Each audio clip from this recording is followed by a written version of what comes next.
اعوذ باللہ من الشیطان الرجیم بسم اللہ الرحمن الرحیم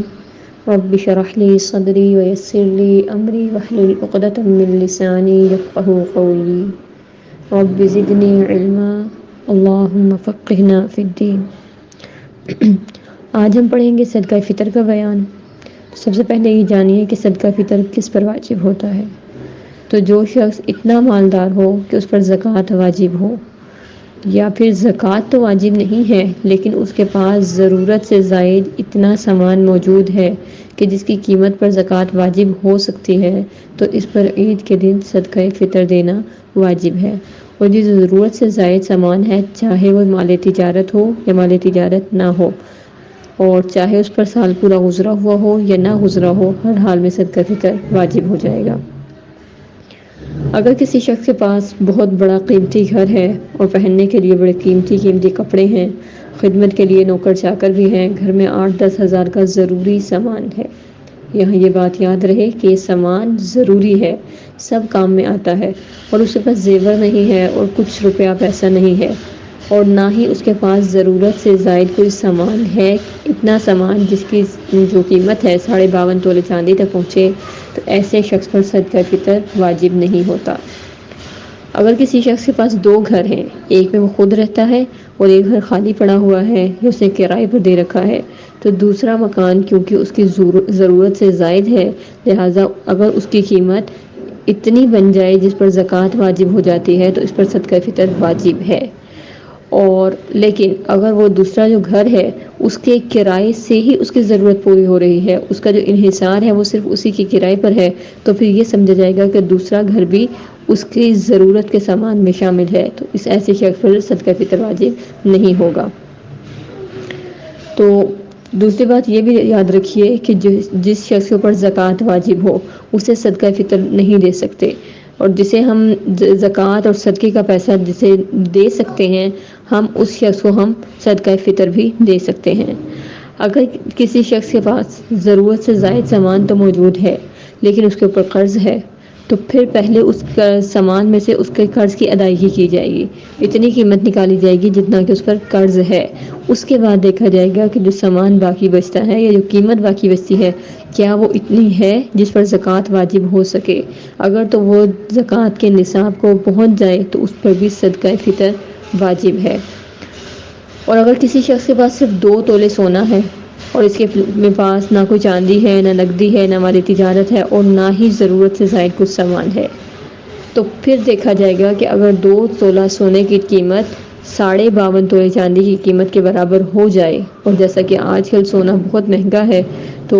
یقیناً 2 تولہ سونے کی قیمت 52.5 تولہ چاندی کی پہنچ جاتی ہے، تو لہٰذا اس شخص پر بھی صدقہ فطر واجب ہو جاتا ہے۔ اب صدقہ فطر کے لیے روزے رکھنا ضروری نہیں ہے، جس شخص نے رمضان کے روزے رکھے ہیں اس پر بھی صدقہ فطر واجب ہے، اور جس شخص نے روزے نہیں رکھے اس پر بھی صدقہ فطر واجب ہے۔ اب دوسری بات جو ہم نے جاننی ہے وہ یہ ہے کہ صدقہ فطر کس کی جانب سے نکالا جائے گا، یعنی کس کا صدقہ فطر اس شخص کے ذمہ واجب ہوگا۔ تو یہ بات خوب جان لیجیے کہ اگر تو صدقہ فطر واجب ہو رہا ہو عورت کے اوپر، یعنی اگر عورت کے پاس زیور ہے یا اتنا سامان ہے جو کہ ضرورت سے زائد ہے، جس کی قیمت جو ہے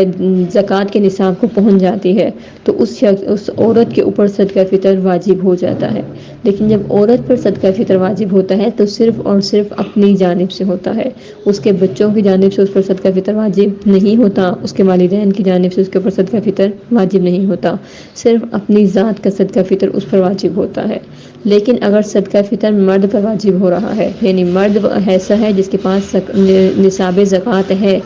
تو پھر اس کے اوپر اپنی جانب سے بھی صدقہ فطر واجب ہوگا اور اپنی نابالغ اولاد کی طرف سے بھی صدقہ فطر دینا واجب ہے۔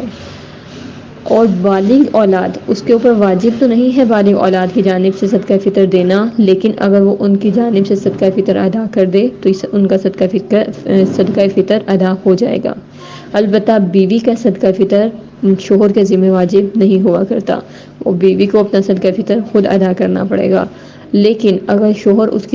کا صدقہ فطر ادا کر رہا ہے تو پہلے اس سے اجازت لے لینی چاہیے، اس کو بتا دینا چاہیے، اس لیے کیونکہ صدقہ فطر یہ ایک عبادت ہے اور عبادت کے اندر نیت ہونا ضروری ہے، تو لہٰذا ضروری ہے کہ جس کی جانب سے آپ صدقہ فطر نکال رہے ہیں، چاہے وہ اپنی بالغ اولاد ہے یا اپنی بیوی ہے یا والدین ہیں، تو ان کا صدقہ فطر ادا کرنے سے پہلے ان کو بتا دیا جائے تاکہ وہ صدقہ فطر کی نیت کر لیں۔ پھر اب یہ دیکھنا ہے کہ صدقہ فطر ادا کب کرنا ہے، تو یہ جانیے کہ عید کے دن جس وقت فجر کا وقت آتا ہے اسی وقت یہ صدقہ واجب ہو جاتا ہے، لہٰذا اگر کوئی شخص فجر کے وقت آنے سے پہلے مر گیا تو اس پر صدقہ فطر واجب نہیں، اس کے مال میں سے صدقہ ادا نہیں کیا جائے گا۔ اسی طرح وہ بچہ جو صبح ہو جانے کے بعد پیدا ہو رہا ہے اس میں بھی صدقہ فطر نہیں ہے، اس کے جانب سے بھی صدقہ فطر نہیں نکالا جائے گا۔ اور بہتر تو یہ ہے کہ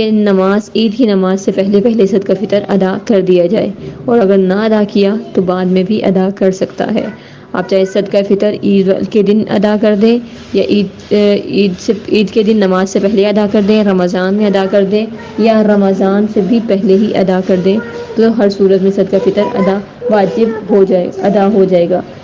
اسی طرح اگر کسی شخص نے عید کے دن صدقہ فطر ادا نہیں کیا تو یہ صدقہ فطر کبھی معاف نہیں ہوتا، یہ قضا نہیں ہوتا، بلکہ اس کو ہر حال میں دینا ہی پڑے گا۔ اگر اب نہیں دیا تو بعد میں ادا کر دیں۔ اگر وہ شخص جس کے اوپر صدقہ فطر واجب ہو چکا تھا، اب صدقہ فطر واجب ہو گیا لیکن اس نے وہ صدقہ فطر ادا نہیں کیا، اس کے بعد اس کا مال ضائع ہو گیا، تو اس کے مال کے ضائع ہو جانے کی وجہ سے بھی صدقہ فطر ثابت نہیں ہوگا، بلکہ اس کے اوپر صدقہ لازم رہے گا، اس کو وہ ادا کرنا ہی پڑے گا۔ اب صدقہ فطر کی مقدار کتنی ہے؟ تو صدقہ فطر اگر تو آپ گندم کے آٹے یا گندم کے ستو سے ادا کرتے ہیں تو اس کی جو قیمت ہے وہ 1.25 سیر ہے، لیکن احتیاط اس میں ہے کہ پورے 2 کلو ادا کی جائے، یا جمہور ایک علماء کا جو ایک گروہ ہے ان کا کہنا یہ ہے کہ 2.25 کلو ادا کیا جائے، تو احتیاط یہی ہے کہ زیادہ کے والے کی طرف رجوع کر لیا جائے اور 2.25 کلو ادا کر دیا جائے۔ لیکن اگر آپ صدقہ فطر ادا کرتے ہیں جوز کے ساتھ یا جو کہ آٹے کے ساتھ، کھجور، کشمش کے ساتھ، ان میں سے کسی چیز سے ادا کریں گے تو پھر اس کا دگنا دینا پڑے گا، یعنی اگر آپ گندم کا آٹا دے رہے ہیں تو آپ کو 2 کلو یا 2.25 کلو دینا ہے، لیکن اگر آپ وہی صدقہ فطر کھجور یا کشمش کے ذریعے ادا کرتے ہیں تو پھر آپ کو اس کا ڈبل دینا پڑے گا۔